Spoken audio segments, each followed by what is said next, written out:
Shruti Smriti Purananam Alayam Karunalayam Namami Bhagavad Padam Shankaram Loka Shankaram Rupam Drishyam Lochanam Draka Tadrishyam Drakmanasam Drishyadi Vrittaya Sakshi Drage Vanatu Drishyate. Okay, we are on the last two verses of this Drig-Drishya Vivek, which we will complete today. Some of you are smiling, big smiles, because we're going to complete the text. Don't worry, more Vedanta will come after this. It doesn't stop. Okay? Now, we had seen these 6 types of samadhi.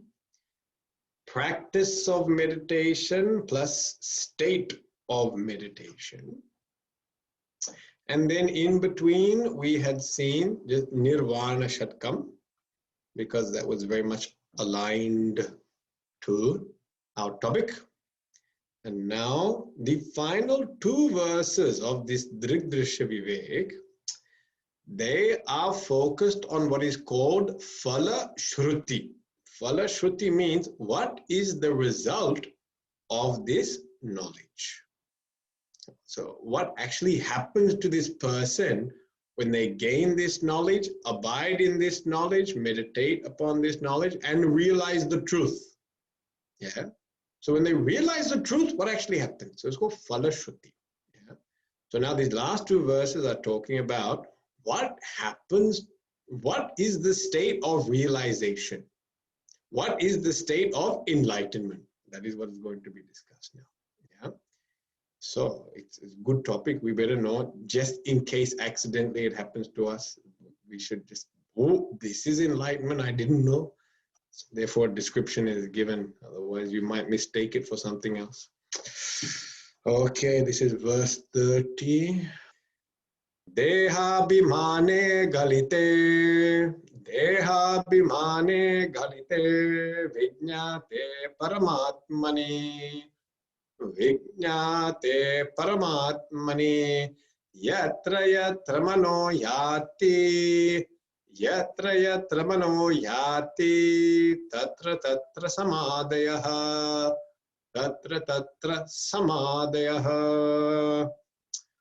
Okay. Deha bhimane galite. With the disappearance of attachment to the body, vijñate paramatmani, and upon the realization of the supreme truth, then yatra yatra mano yati, yatra, wherever, manaha, the mind, yati, goes. Wherever the mind goes, tatra samadayah. There it is in samadhi. Wherever it goes, it is in samadhi. Okay? So now, have a look. This is the verse. Okay? So now it is saying, what are the 2 factors that are required in realization? First thing, Deha abhimane galite. Galite means to droop, to wean, to go. Here it means destroyed. Destroyed. Yeah. Angam galitam, palitam mundam. There, angam galitam, become weak. Yeah. But here means destroyed. Galite. What is destroyed? Upon the destruction of Deha Abhiman. Abhiman, now Deha doesn't mean destruction of body. Deha means body.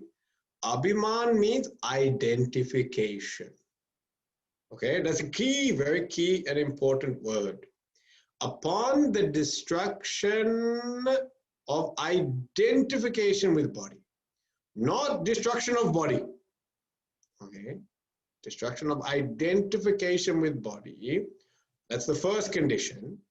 Identification with body must be destroyed. And then second condition, vijñate paramatmani. Vijñate, one must know. the Supreme Self. Yeah. And this knowing the Supreme Self is not theoretical, it is experiential. One must experience the Supreme Self, got realization. These are the two conditions which must be fulfilled when a person will attain moksha. Yeah, attain moksha.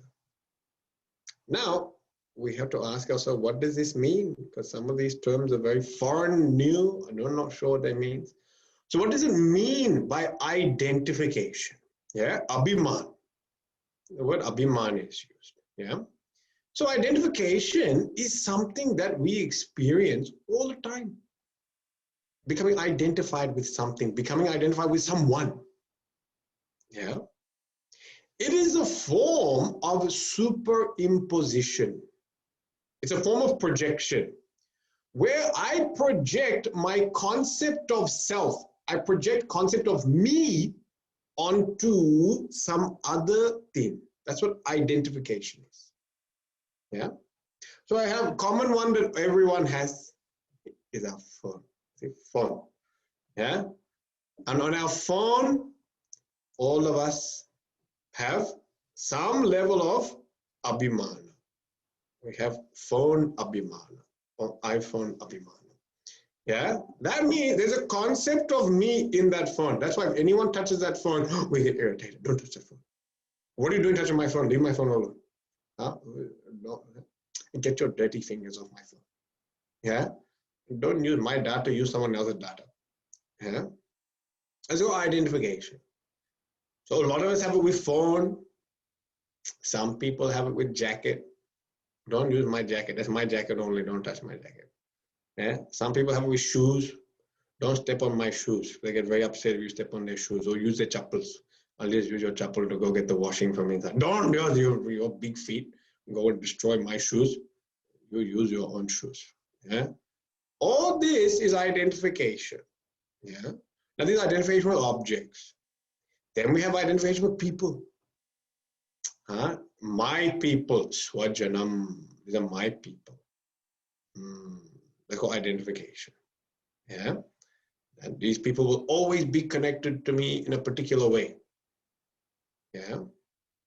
That somehow my relationship with that person is part of my definition. So I am defined by my relationship with this person. Let me say mother, father. These are all definitions that are connected with someone else. Person is just person only. Lady or man is lady or man. We say mother and father. So if you're defined as mother or defined as father, it's because you have identification with child. Yeah. So that's identification with people. So identification with objects, identification with people comes even closer. Then last one is identification with this body only. Yeah. And here is the notion, I am this body. Because we said identification means projection of me onto something else. So me onto object, me onto person, or me onto the body. So this body is the most intimate thing. This is the closest thing. Yeah. Now we said body, mind, intellect, all of them. Body, mind, intellect, vasana. All of them must be taken. Yeah. We say sharira traya, the three bodies. They must all be included in this deha abhimana. I'm identified with my thoughts. I'm identified with my emotions. I'm identified with my habits. And I'm identified with this body. Yeah. Identification, projecting concept of me onto that. I am this body. I am these thoughts. I am these feelings. I am these habits, characteristics. These characteristics define me. These thoughts define me. These qualities define me. If you are defined by any of these things, you're identified with them. The problem with identification is that identification is another word for limitation. It's another word for limitation. You must understand that. If you're identified with one way of thinking, you'll find it hard to embrace another way of thinking. If you identify with particular qualities, you'll find it hard to take up other qualities which may oppose them. So some people are very serious people, so they like to be very serious. Then you ask them, just lighten up. Why don't you be more fun? They try to be fun, but in their fun, there's a lot of seriousness. It's, okay, we'll watch a movie, but that movie is about some very heavy topic about astrophysics and how the man had to discover. This is not fun. Can't we just watch Bollywood movie? Then you can turn your brain off and just watch it. No, we will watch serious movie. Yeah, we'll identify very strong identification with being serious. But these people sometimes won't dance. You know, they don't like dancing because dancing. I don't want to look like that. No, dance, have fun. No, I will stand and talk. Yeah. So identification. So any form of identification, limitation. Yeah, is limitation. So even in your relationships, if you identify as mother, sometimes you can never be friend to your child.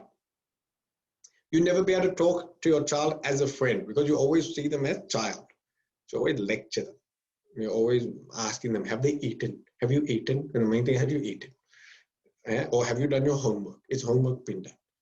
That child just wants to talk to you, see, have some fun, and your only agenda is food, homework, make sure. Oh, household chores as well. Food, homework, household chores. Make sure these are done. So a very strong identification with one role, you can't play another role. You find it very hard to play another role. Yeah. So identification means projection, is a projection, and it means limitation. You must understand that. And identification being a projection, it is also imagination. It is not real. So when I say, when I feel that this phone is a part of me and anyone who touches this phone is like affecting me, touching me, yeah, that's imagination only. Phone is phone. You are something else. Same thing. Something happens to a person I'm related to. It's not happening to me. It's not happening to me. It's happening to that person. It's not happening to me.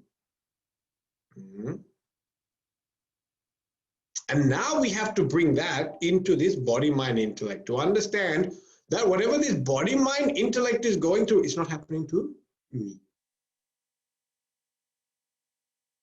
Why? Well, who am I? I am Drig-Drishya vritaya sakshi druge vanatu drishyate. I am the sakshi of these thoughts. I am the witness of these emotions. I am the witness of these perceptions, sensations. I'm witness. I am the drik, seer. They are the drishya, seen. We are different. Yeah. So if you understand the concept of identification with outer objects, you first use it with outer objects. When you understand that identification with outer objects, whether people or actual inert objects, when you come to recognize that it is imagination, it is projection, it is not real, there is no actual connection. There's no physical connection, there's no binding connection. It is entirely in your mind, that concept. So identification is entirely in your mind. It is not actually there. If you can appreciate that with external objects, you'll be able to appreciate it with your own body. That even your own body, the identification with that is also in the mind. It's imagination. It's a projection only. Yeah. That's why even with the body, you know, science keeps on saying, they say our cells in our body keep changing also. Cells in our body keep changing. So which cells are you identified with? When you go back 10 years ago, these cells that you had 10 years, they're gone. They're gone. Finished. You know, we're sitting in our house, cleaning our house now because dust is there. You know that dust is you? Do you know that? That dust is you. You may not know that, but I have to tell you that. You're cleaning yourself up and putting yourself in the bin. Yeah? Because you're dust, a lot of dust is the skin flakes that come off. The skin flakes come off, come dust. And then you, terrible. Wipe this, so dusty.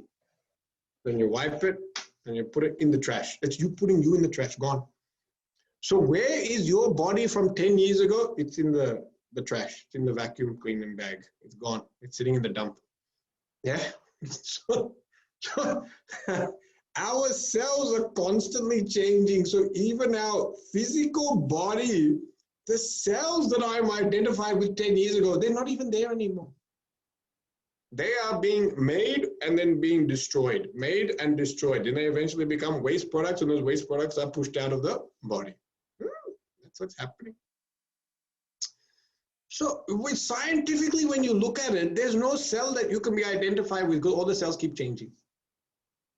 The red blood cells have 120-day lifespan, then gone. It's 1/3 of your year. That means every, 4 months, your blood is changed. New blood has come. All blood gone. Every 4 months, changing there. Different ones, different time periods. The concept is even this body is not me. You know, one way to do this, if you look at your photos, if you're old enough, this works. If you're too young, it doesn't work. But if you're old enough, you look at your photos every 10 years. And when you look at your photos every 10 years, you're like, who is this person? There'll be a point in time where you won't even recognize who that person in the photo is. Yeah? And there are some photos when you're all children and sometimes the entire family is there and you're 4 years old and even you don't know which one you are and which one is the cousin brother. You're all just sitting together and they don't know who is who. And it's very disappointing when your mother also doesn't know who you are. That becomes a bit disappointing, but you know, that's the reality check. She also doesn't know who you are. She said, no, you're this one. I said, no, I don't think I'm that one. I'm this one. No.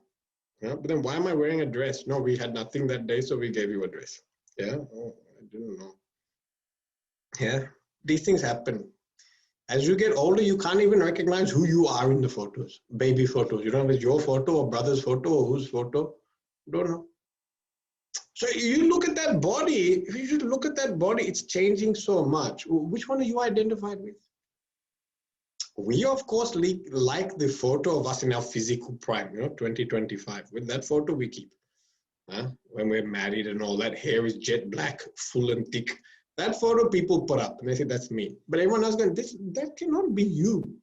How is that you? I'm looking at this and I'm looking at that. Cannot see correlation at all. That's how you know. You have to give up this deha abhiman, because if you don't, other people around you will tell you, hey, you're not this body. And it can be quite humiliating when that happens. Yeah, so better you give it up first. So it is an imagination. The abhimana is an imagination. That imagination is born out of incorrect thinking. And incorrect thinking is resolved by knowledge, correct thinking. Therefore, vijñāte paramatmani. What is the key? The key is I should know who I am. When you know who you truly are, then who you are not drops away. Drops away. Yeah. And who am I? Paramatma. I am Supreme Self. I am not this jiva, body, mind, intellect. I am Supreme Self, pure consciousness that is infinite.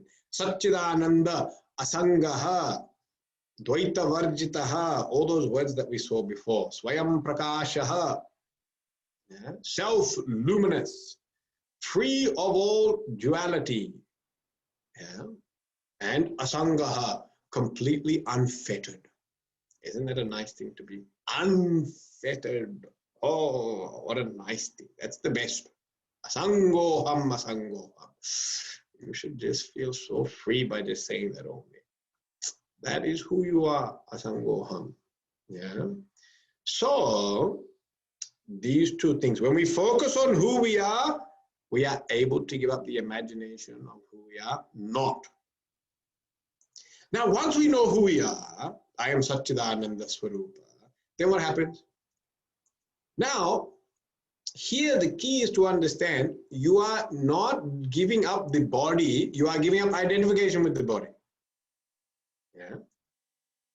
Like I said, I'm identified with my phone, but if I give up identification with the phone, it doesn't mean the phone disappears. The phone doesn't disappear. It remains there. But my sense of self in the phone, my sense of possession of the phone, that goes. But the phone still remains. So on Deha Bhimana Galite, on the destruction of identification with the body, body still remains. Body, mind, intellect still remains. So on realization and enlightenment, body, mind, intellect is still there.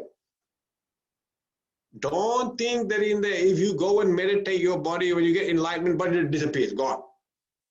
Because some people are scared. Because they're scared, they don't meditate. They're like, what if I accidentally get moksha and their body disappears? Who's going to bring in the washing tomorrow if I gain enlightenment today? This is the big problem. Yeah. So better not meditate too hard. Don't meditate too much. Yeah, because in case that happens, the washing will be left out.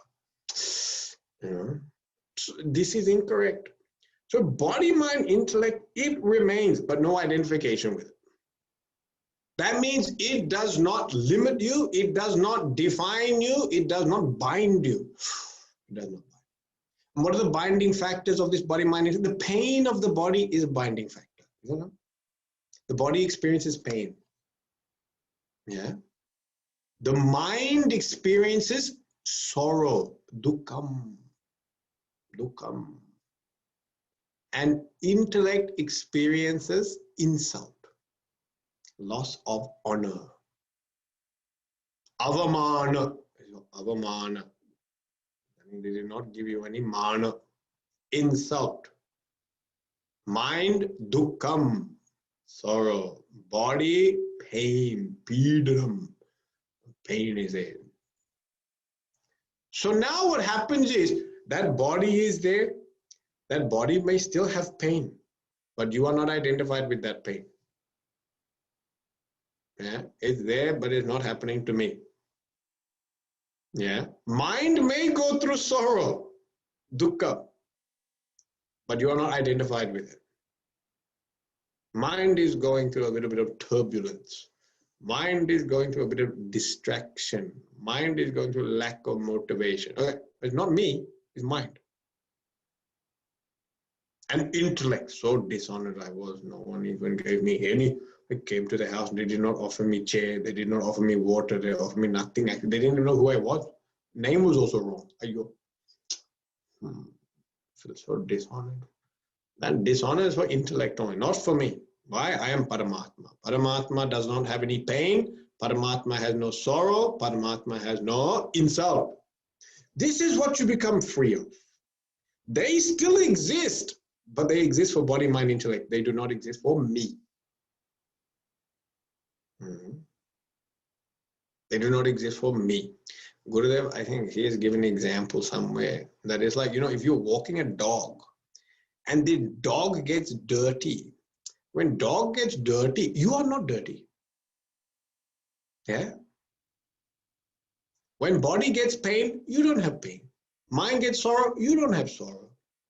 Intellect gets insulted, you are not insulted. It's like that. It's a separate entity. It is not me. So there is so much freedom in this. So this person continues to exist in the world, in the sense the body, mind, and intellect continues to exist. It doesn't dissolve, it doesn't die. They don't die on enlightenment. Yeah. So this living while enlightened or living while liberated is called Jivan Muktihi. Muktihi means liberated. Jivan means while living. So while they are living, the body is still going, they're enlightened only. Yeah, they call enlightened soul. So this is what we are trying to get to.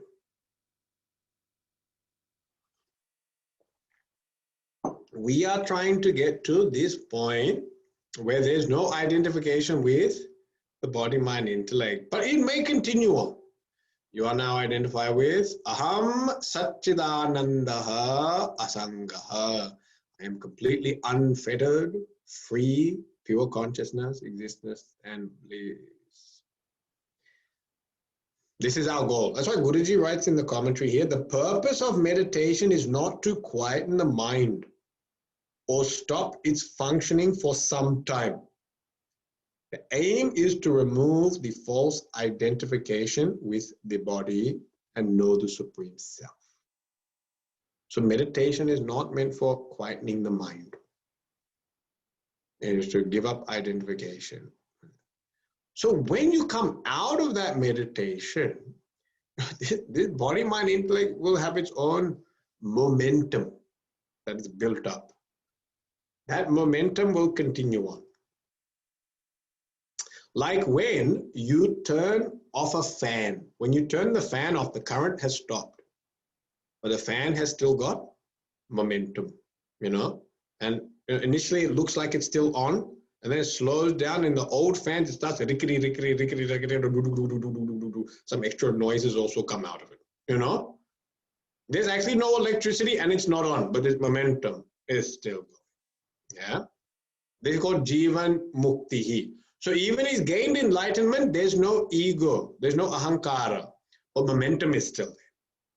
So because this momentum is still there, the body still does a few things. It still interacts with the world.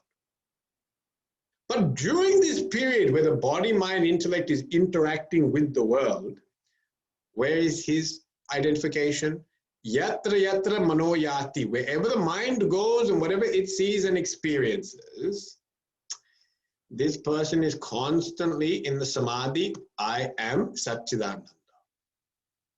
Tatra tatra samadhya. So wherever they are in samadhi only. Now this samadhi is not seated, you understand? This doesn't mean they are seated down wherever they go, they sit down in a corner and meditate. No. In the midst of vigorous action, in the midst of hectic activity, in the midst of conflict, they're in samadhi.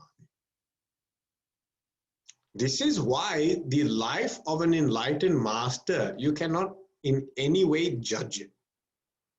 There is no way to judge the activity or life of an enlightened master. Because some will get involved in rigorous activity. Our Gurudev was involved in rigorous activity. He built missions. But Tapomji Maharaj, his Guru's opposite. He said, I will sit quietly on Ganga. And he said, I will only teach those who come to me. Then after some time, he said, I'm going to stop teaching now. He will stop that. He said, I will just sit. So some will travel the world, some will build ashrams, institutes, all these things, loka seva, and some will sit quietly. Both are the same. Both are the same. Both are enlightened. Yatra yatra, for both of them, yatra yatra manoyati, tatra tatra samadhya. So even when Gurudev is amongst all the devotees and all the committees and organizational work, tatra tatra samadhya, he's in samadhi. At no point in time is he identified with any of them. Yeah.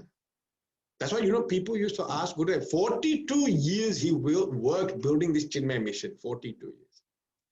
And towards his end, you know, his health was quite bad. The body's health was terrible. Every trip he used to go on, he used to be hospitalized, you know, oxygen and all that was required. Every flight.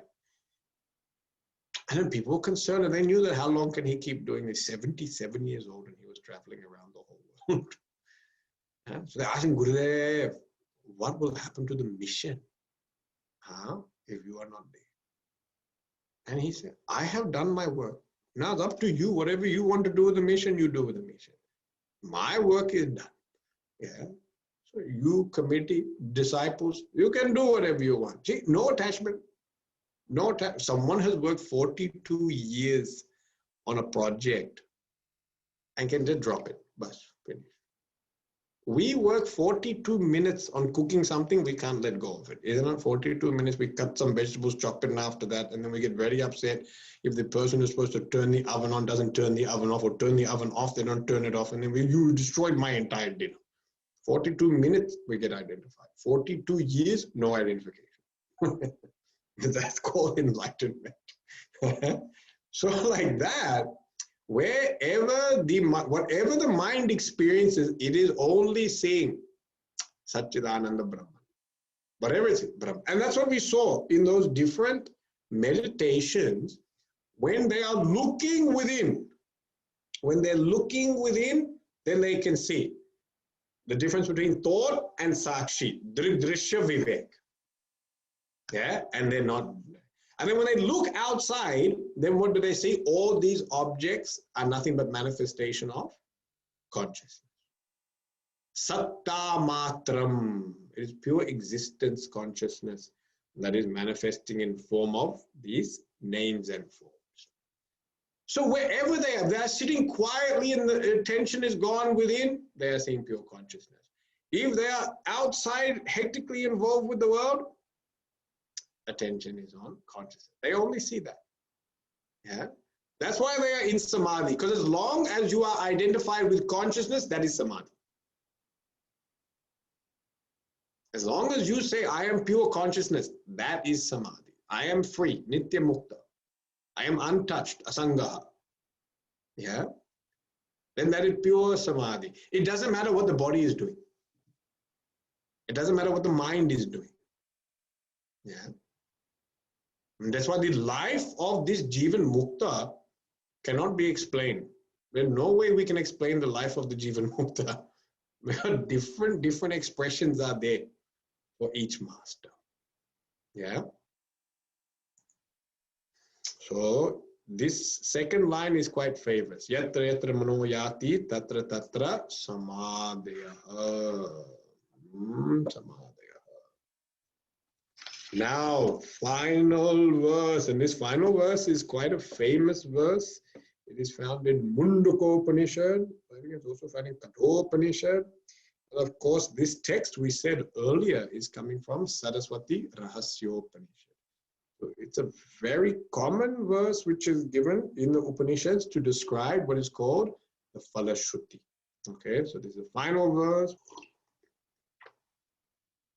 Vidyate hridaya grantihi, vidyate hridaya grantihi, chidyante sarva samshayaha, chidyante sarva samshayaha, kshiyante chasya karmani, kshiyante chasya karmani, tasmin drishte paravare.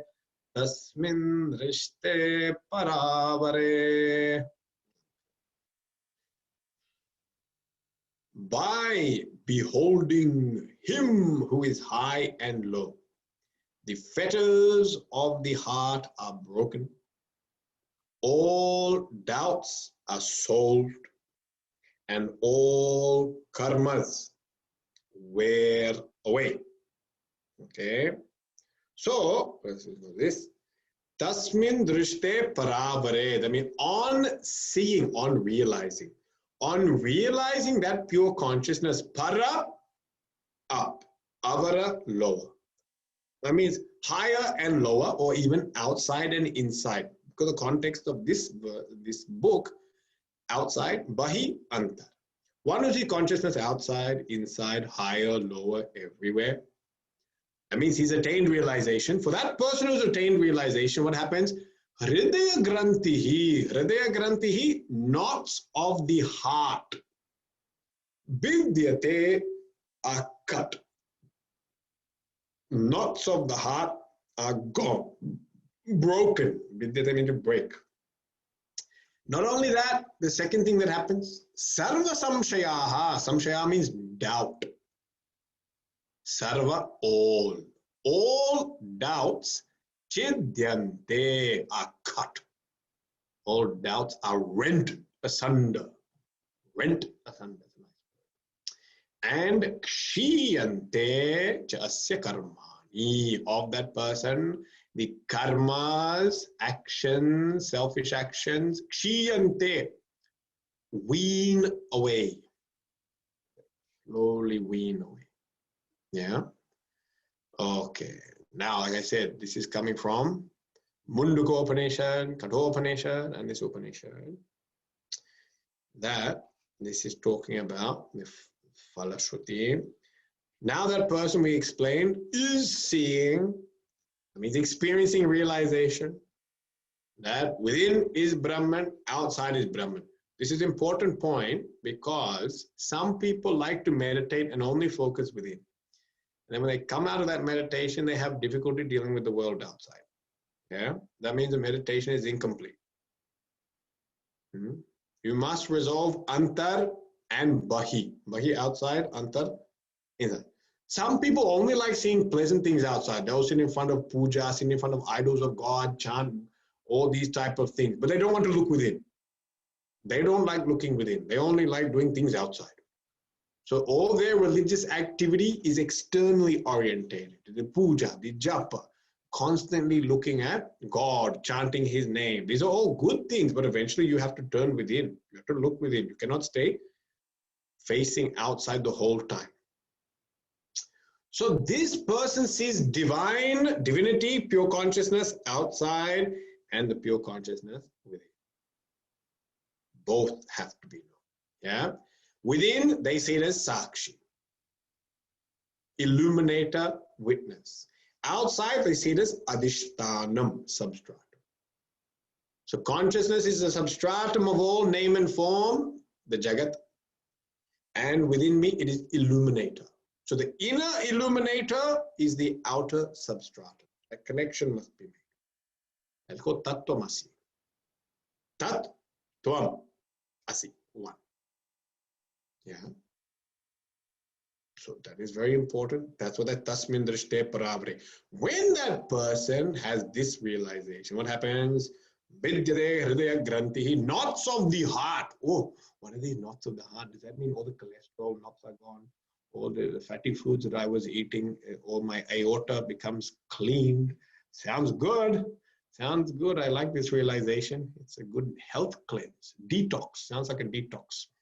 No, knots of the heart here, the Hridaya Granthi is the Ahankara. In the heart, when we say heart, Hridaya, heart generally means the center or core of a person. That's what it means. So you're not talking about physical heart. The center of who you are, the core of who you are. It's the very core of who you are, the essence of who you are. Now that essence is a thing called ahankara. There's a confusion. Ahankara is there. And this knot is, ahankara is connected with self. So this Atma is there. Satchidananda Atma, pure self. But this pure self is now connected to this concept, I am body, mind, intellect. This connection of pure self to body, mind, intellect, this is called your Hridaya Granthi, knot of the heart. And knot ties two things together. No? So the two things that are tied together is me, pure consciousness, Sakshi, yeah, plus body, mind, intellect. These two things are tied together. That is called Hridaya Granthi. And this knot is called Ahankara, ego. The ego is that which is tying it together. Yeah. So whenever I am rooted in the definition that I am Mr. So-and-so, I am son of so-and-so, I am mother and father of so-and-so, I do this work, I have this function, I have these people, all this is forms of identification, ahankara, connected with the body, through the body, then connected with the world. Yeah. So this knot is rent, cut, broken. Did they say broken? Yeah, ripped apart, torn apart, yeah, cut they use. So it is torn apart. So that we saw in the previous verse. Yeah. Then what else happens? Chidyante sarva samshayaha. All doubts are gone. Ooh, interesting. Yeah. Now, when it says all doubts, which doubts are gone? That's the main one. Doesn't mean this person knows everything about life, that if you ask them any question, they know. Why? Because they're doubt-free. So you ask them, what is the capital of Beirut? They know. Maybe Beirut is the capital. I don't know, actually. But you can't ask them all geography and history questions and say, hey, how come you have a doubt about this? You are not Chidyante Sarva Samshayaha. You cannot be Jivan Mukta, yeah, if you're having a doubt. Yeah. So you ask them, what do you want for dinner? And if they think, oh, you have doubt, therefore you have not resolved your doubts. Not these type of doubts. The type of doubts we have, these are the ones that get resolved. One, does Brahman exist? Is there a thing called Brahman and does it exist? That doubt. That is gone. Brahman exists. Asti tevo palabdavyaha. Asti. It is there. It is there. So the doubt is Brahman exists. Yeah. Sometimes we call it what happens after death. You know, that doubt we have. What happens to me after death? Yeah. This is doubting what Brahman is. Sometimes we say, does God exist? That's another way of expressing it. Does God exist? Do I continue to exist after I die? These are all the doubts. Which are these type of doubts. Then, the doubt of, is that Brahman me? So one, you might say, now I know Brahman exists, but am I that Brahman? Am I part of that Brahman? Am I different to that Brahman? What is my relationship with that Brahman? That doubt, that is gone, because I am that Brahman. So there's no doubt, there's no relationship, because I am that. That doubt is gone. So first one, does Brahman exist? Second one, am I that? What is my relationship with that Brahman? Yeah. Then third one, on knowing this Brahman, what happens to me? Is there Jivan Mukti or not? Does Jivan Mukti take place? Yeah. Does the body continue to function or what happens? The third doubt, is there Jivan Mukti? Fourth doubt, is there Videha Mukti? Videha Mukti means after the body drops, even for the enlightened person, when the body drops, then what happens? So it said they just, they already merged with consciousness. That's it. The body drops, that's finished. The game is over. Samsara is over. So when a person who is enlightened and their body drops, that's called Videha Mukti. We also call Mahasamadhi. We call that day Mahasamadhi. Yeah. So is there Videha Mukti, or will this body continue on forever? No, it will drop, body will drop. And then final doubt, will I come back on Punarjanma?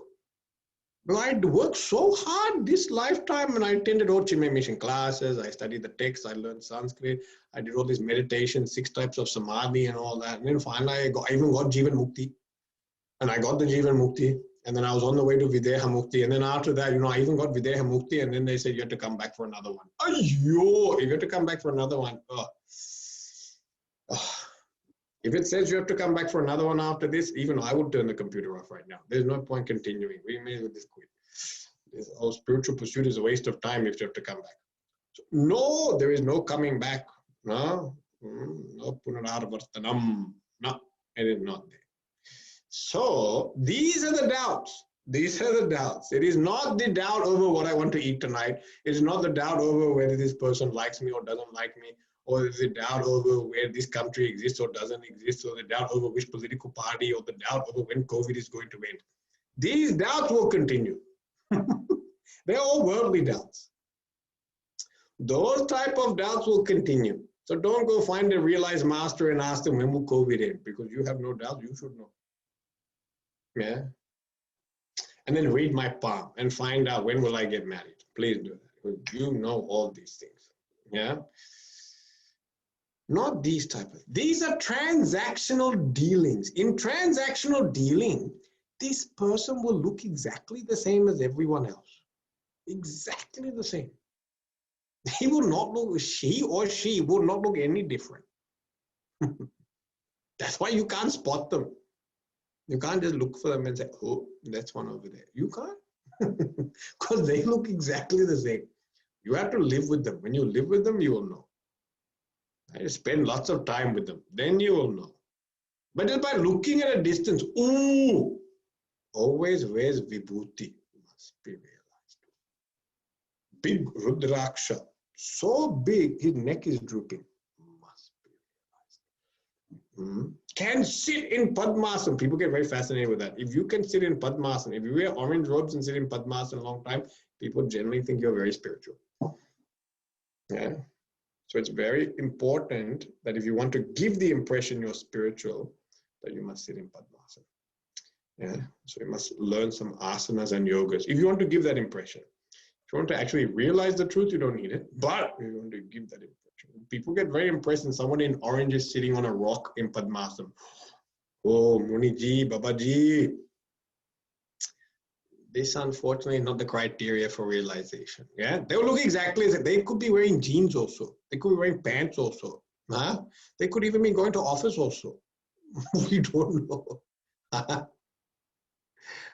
So where their doubts are, is they have no doubt over who they are. They have no doubt about afterlife. They have no doubt about what happens when this body drops. You see, these doubts, if you see, these are the doubts that plague our mind, but at a very subconscious level. As we, every day we don't wake up and we're worried about, oh, what's going to happen in the afterlife. We don't have these thoughts. Yeah? But all the anxieties we have are actually coming from this doubt. We have anxieties over our children. We have anxieties over what will I do if I don't have a job? How will we survive if we don't have money? All this type of stuff. All this is connected down to the fact that you've identified with your body. So every anxiety that we currently experience is connected actually to the notion, I am the body. He's got no doubt about that. He said, I am not the body. I am Supreme Self Satchidananda. And because this fundamental error has been corrected, everything after that is not a problem. He has no anxiety over if he gets COVID or no COVID, or he had job or no job, money, no job, people like me, people don't like me. It doesn't matter. None of these cause any form of anxiety or disturbance about this, because there's no doubt about who he is. Yeah.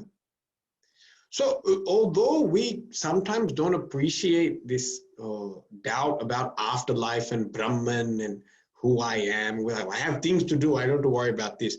All the anxieties we are having on our day-to-day basis, they are all born out of anxiety of finitude, feeling that I am not enough. That's why every day we are trying to see, are the children happy? Are they happy with us? Yeah? Do children love me? Yeah? That's why anxiety, because you think you're finite. You're constantly looking for affection from people. Yeah? Am I doing a good job? Am I doing the right thing? Am I making the right decisions? Yeah? Am I a good parent? Am I a good office worker? Am I good at all these things? Identified with finitude. So we live at that level. We are living at the level where we are anxious about people approving us, people loving us, the world honoring us. But all that is actually just born out of the doubt of who are you? Because if you are Paramatma, Purna, Satchidananda, if you are pure consciousness, none of these things matter. None of these things relate to you actually. Because they all relate to body, mind, intellect. And guess what? You are not that. So none of these problems relate to you. You know? It's like, so, you know, just say some announcement goes out and says, all people who are working on Windows computer, please check, there is a big virus, yeah, that is destroying all the Windows computers, you know, PCs. Now imagine some announcement goes out, there's a big hack and everyone got hacked. Now, if you're operating on Apple, this doesn't apply to you, doesn't it? If all my computer is Apple, then this announcement is no issues. I got no problems for me. Why? It does not relate to me. Yeah. Now, the anxiety of whether I'm loved, the anxiety of whether or not I'm doing a good job, the anxiety of whether or not I'm good enough, all of that relates to body, mind, intellect. It does not relate to the self. So once you know you're the self, all these anxieties don't relate to you. Yeah. So it doesn't matter if people approve of me, don't approve of me. People have affection for me, withdraw affection from me, show affection to me, honor me, dishonor me. It doesn't matter. It doesn't apply to me. It applies to this thing only. It applies to Windows users. I'm Apple. So it doesn't matter. So in this way, when this fundamental doubt is resolved, really all anxiety is gone. All anxiety is born of doubt. Please understand that. Anxiety is not born out of the fact that you have things to do. That's all illusion. That you have some job to complete. The reason you're trying to complete the job is because you're doubtful about who you are. You want to complete the job to get the praise that you are doing a good job. That's why you're anxious. Yeah. That's why we want to make sure we're doing a job. Are we doing the right thing with the children? Should we send the children back to school or keep them in the house? Big decision, isn't it? You send them back to the school, they could get COVID. You keep them in the house, maybe their education is not working. So anxiety. But all that is coming back to, am I a good parent? That's the doubt. The doubt is actually, am I a good parent? Yeah, that's causing the anxiety of how to make this decision. Yeah. And so, if this fundamental doubt is resolved, that I am Purna Paramatma Satchidananda, then if that is resolved, all this peripheral surface, symptomatic, these are symptomatic anxiety, they are resolved. They're gone. No issues. It doesn't mean the person is going to have answers to everything in this world. They won't, but they won't be scared about making a wrong decision. They won't be scared about failing. They won't be scared about rejection. They won't have fear of that. Look, that does not pertain to them. So you try to meet someone and they say, I don't want to meet you. Okay, you don't want to meet me. I guess that's it. God has said this person is not supposed to talk to me. Okay, fine. We are not meant to be friends. Okay. You try some project, colossal failure. Okay. I guess this is not the direction to go in. Yeah. But not so wounded, not so hurt, not so scarred by these experiences. No scar whatsoever. Well, you try, it doesn't work, what to do? You try, sometimes you try smiling at people, they don't smile back at you. It's okay. Yeah? Even under your mask when you go out, you try smiling under your mask, but no one can see your smile under your mask. So then no one smiles back and says, oh, I don't know, these people like me. Why do the people in the park have to like you? They have to like you as well. Everyone you walk past has to like you. Is this some sort of clause that you have in your life?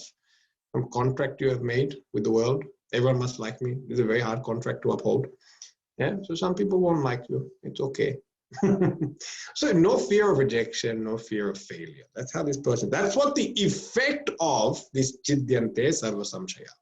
It is not they have perfect knowledge about the world and its transactions. They will still have questions and they will still have doubts about that, which thing to do. They are not affected by the result.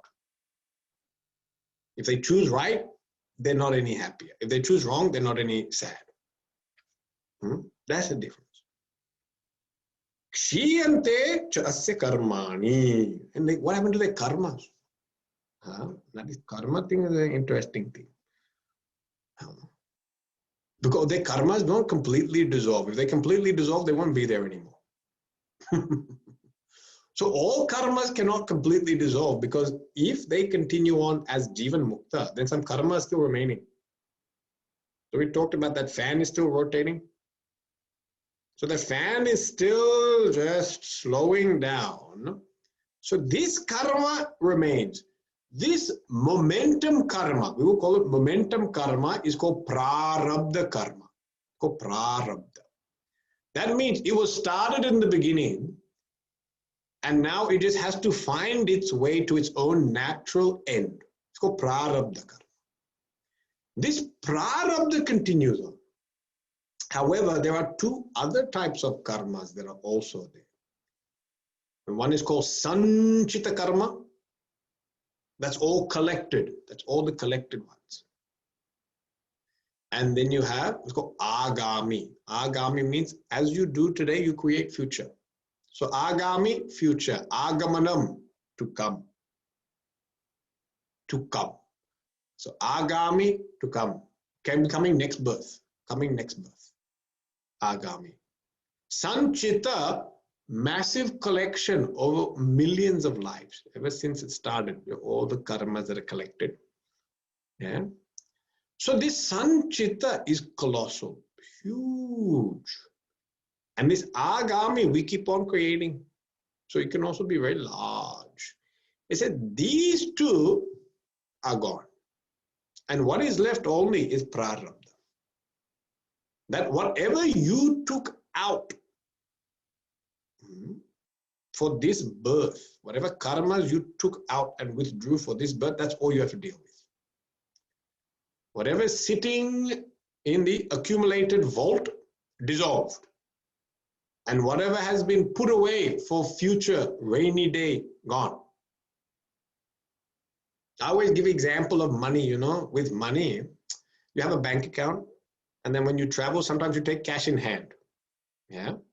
Now, if you're traveling, yeah, and all of a sudden, yeah, they close your bank account. When they close your bank account, then guess what? All savings gone. Yeah. And whatever you were wire transferring back into that account for future, that's also irrelevant. The account is closed. Yeah. What have you got left? Whatever's in your hand. Whatever's in your hand is what you got left. Yeah. So that's it. But the problem with this example, we want more money. You know, in life, we're trying to get rid of the karmas. Yeah. So we will not be happy with that example. So Swamiji, no, I don't want my bank account to close. Here, the karmas are problematic only. If karmas keep on, if the karmas remain there, you have to keep on coming back for future birth to go and experience them. Yeah, and not all the karmas are good, you know. Some are good, some are bad. And if there's too many bad karmas, then you don't come back as a human being. You have to come back as some other life form to experience that karma. Yeah, that's what it is. So when there is papa karma pradhan, bit more papa karma, bad karmas, then you get lower birth. What is lower birth? Anything below man. It could be animal, donkey, cow, sheep, you know, rat, cat, dog. Although some dogs are better than human beings, but you know, it depends. You know, but still they can't do it. If you look at a dog's life, also poor dog has to sit in that backyard the whole time. Can't do anything. Run around. Just bark at the bird. Every time the bird come bark. Yeah, you cannot do it. You see, we are experiencing what the dog experiences every day. Lockdown, isn't it? We are experiencing. The dog experiences lockdown its whole life, and how much in arms we are. And then some people say dog's life is so good. No, you're living dog. We're all living dog life right now. We don't like it. So that poor dog cannot walk around anywhere. So this is why, you know, animal birth is not great. And animals, one thing I've noticed, whatever animal, even birds, they fly everywhere. It was such a nice. None of them can actually enjoy what they're doing because the whole time they're looking over their shoulder for predator.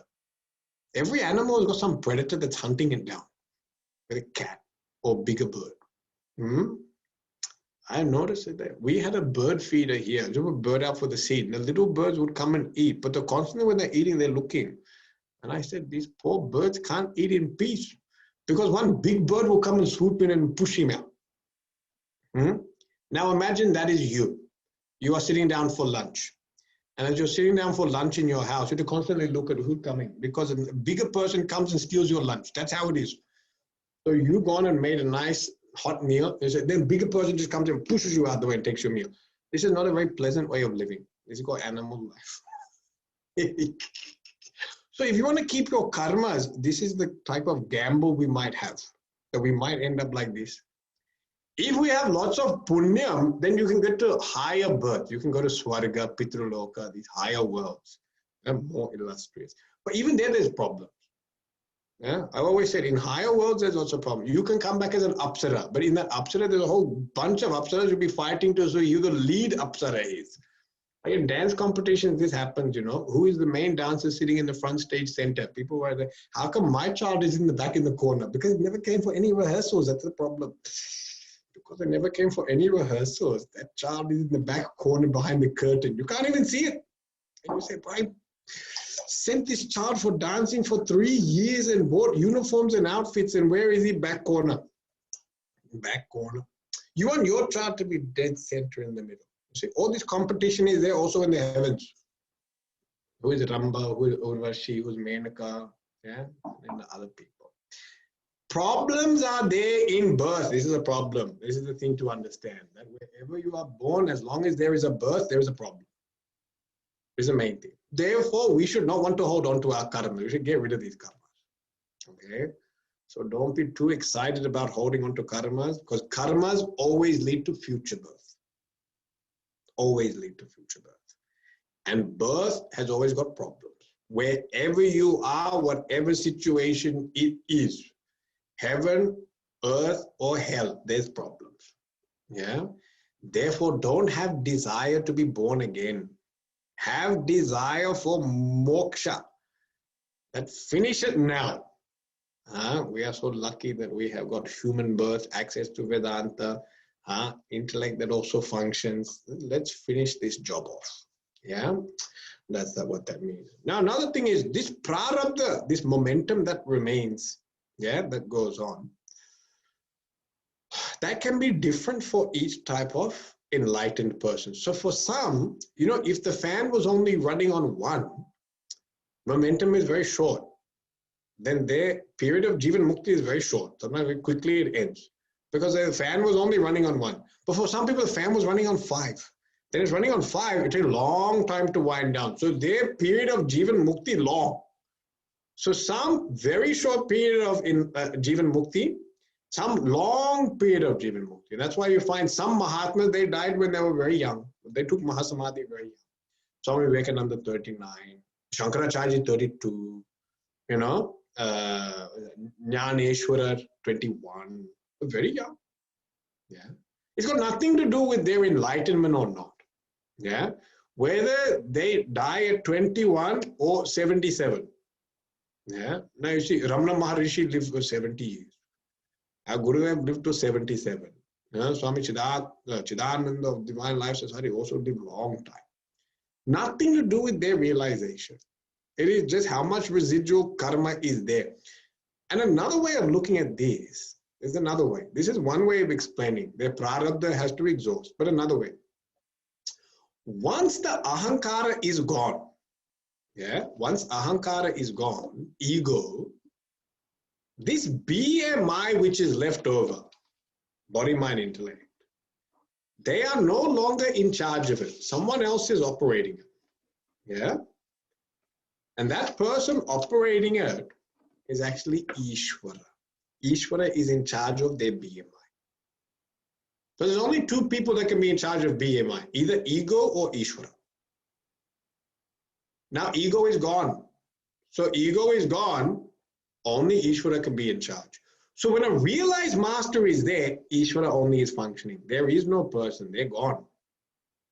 That person that you thought was a person and a realized master who wants a seeker and gained real, he's not there, he's finished, he's gone. The ego is ended. Ishvara only is sitting in front of you. Yeah? And Ishvara will then decide according to the totality what this instrument now has to do. Ishvara decides whether this instrument called my Jivan Mukta is now going to live for 50 years and start ashrams, or whether this Jivan Mukta, my instrument, is going to stay for a few years. And Ishvara will do that according to the samashti. What is the need of the totality? Whatever is the need of the totality, that master then comes. This is another way of looking at it. Yeah. So when we meet or know that realized master, please understand, there's no person there.